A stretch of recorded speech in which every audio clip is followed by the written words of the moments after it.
Big boss season 8లో 13వ వారం elimination లో భాగంగా డబల్ ఎలిమినేషన్ అనేది జరిగింది. ఇక మొదటిగా తేజ ఎలిమినేట్ అయిన తర్వాత పృథ్వీని అఫీషియల్ గా ఎలిమినేషన్ చేశారు. ఇక ఎలిమినేట్ అయిన ప్రతి ఒక్క కంటెస్టెంట్ కూడా బిగ్ బాస్ బజ్ లో పాల్గొంటారు. ఇక ఈ షోకి హోస్ట్ గా అర్జున్ వ్యవహరిస్తున్న సంగతి తెలిసిందే. అయితే ఈ షోకి ఆహ్వానించిన అర్జున్ పృథ్వీకి తనదైన శైలిలో ప్రశ్నల వర్షం కురిపించారు. ఇక ముందుగా పృథ్వీ, నువ్వు ఎలిమినేట్ అవుతావని అనుకున్నావంటే నేను అసలు అనుకోలేదు. నేను టాప్ 5 కంటెస్టెంట్ ని, కానీ ఎలిమినేట్ ఎందుకు అయ్యాననేది నాకే అర్థం కాలేదు. బయటికి వెళ్ళాగా చూసుకోవాలంటూ తన సైన శైలిలో ఆన్సర్ చేశాడు. సరే, మరి ముందుగా విష్ణుప్రియ దగ్గర నుంచి మొదలు పెడదాం.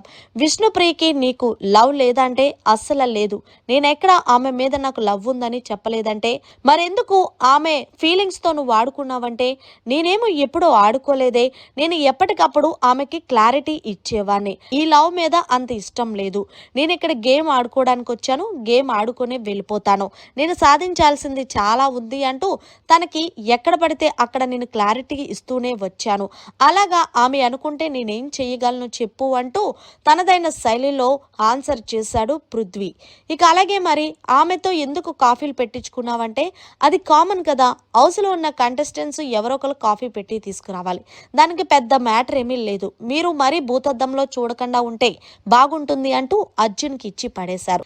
సరే, మరి ఈ విషయం పక్కన పెట్టేసే నిఖిల్ను వాడుకొని నువ్వు ఇక్కడ వరకు వచ్చావంటే దానికి సమాధానం ఏం చెప్తావంటే నేనేమి నిఖిల్ని వాడుకొని ఇక్కడ వరకు రాలేదు బ్రో.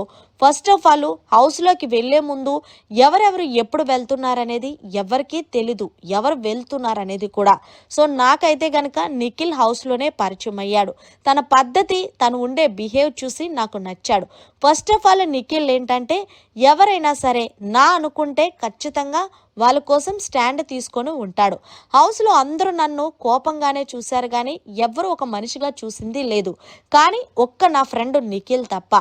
నిఖిల్ నిజంగా సూపర్ అనే నేను చెప్తానంటే మరి నిఖిల్ టాప్ 5లో ఉంటాడని అడిగితే టాప్ 5లో ఉండడం ఏంటి? ఈ సీజన్ విన్నరే నిఖిల్. రాసి పెట్టుకో భయ్యా. ఖచ్చితంగా 100% చెప్తున్నాను. అంటే ఏంటి అంత డ్యామ్ షూర్గా చెప్తున్నావు అంటే అదేంటి, జనాలు ఏం చూస్తారు? ఆట చూస్తారు. నిఖిల్ అయితే 100% టాస్క్లో ఎఫెక్ట్ పెట్టి ఏ ఆట అన్నా సరే ఇచ్చి పడేస్తూ ఉంటారు. అంతేకాకుండా హౌస్లో ఎప్పుడు ఎక్కడా కూడా నేనన్నా సరే కోపంలో మాటలు వదిలేనేమో కానీ నిఖిల్ మాత్రం ఒక్కసారి కూడా ఎవరిని బూతులు తిట్టింది లేరు. మరి విన్నర్ అయ్యే క్వాలిటీస్కి నిఖిల్ తప్ప ఇంకెవరున్నాయి చెప్పు అంటూ ఎదురు ప్రశ్ననే అర్జున్కి వేశాడు పృథ్వీ. సరే భయ్య, ఇది వదిలేసాయి. గౌతమ్ గురించి చెప్పు అంటే గౌతమ్ గురించి ఏం చెప్పాలి? తను వైల్డ్ కార్డ్ కంటెస్టెంట్గా అడుగు పెట్టాడు. ఫస్ట్ ఆఫ్ ఆల్ తను ఏదో తోపులాగా ఫీల్ అవుతాడు. ఇంకొక పాయింట్, హౌస్లో ఉన్న మమ్మల్ని గ్రూప్ గేమ్ ఆడుతున్నామని గ్రూప్ గేమ్గా క్రియేట్ చేసి వాడు సోలోగా ఉంటున్నానంటూ జనాలందరి అట్రాక్షన్ వాడి మీద తిప్పుకోవడానికి చూస్తూ ఉంటాడు. ఇలాంటి ఓవర్ యాక్టింగ్ నేను చాలా చూసొచ్చాను కాబట్టి వాడి గురించి మాట్లాడుకోవడం కూడా వేస్ట్ భయ్య.